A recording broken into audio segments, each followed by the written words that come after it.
Kasus video asusila yang dilakukan seorang ibu dengan anak kandungnya sendiri masih menjadi sorotan. R yang kini sudah menjadi tersangka merupakan warga Pondok Petung, Pondok Aren, Tangerang Selatan.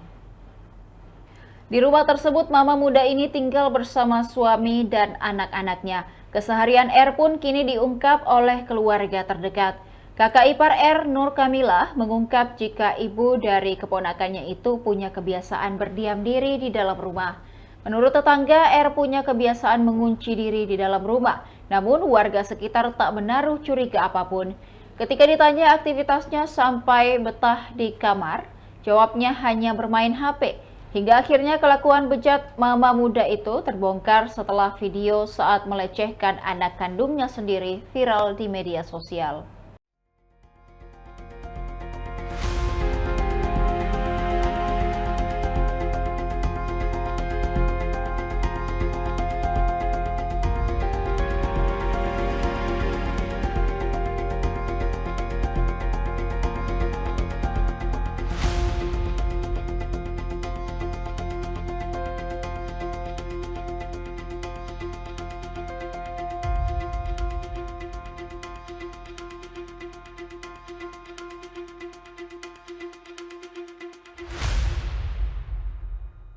Demikian Tribun Timur Hot News kali ini, saksikan berita lainnya hanya di kanal YouTube dan Facebook Tribun Timur.